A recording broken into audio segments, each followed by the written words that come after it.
Hey everybody, welcome back to my channel. For today's video will be a drawing of Yuffie from Final Fantasy VII Remake, and this one I made using graphite pencils and a combination of ink pens and Prisma markers, and I just wanted to create a detailed, very dramatic dark look, and that's why I like this combination of both pencil shading and blending with dark and thin outlines. And if you do want to check out that full video that I have, it will be on Twitch, and I do have the link right here and also in the comment section below.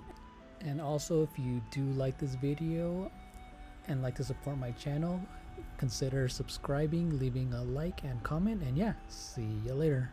Bye.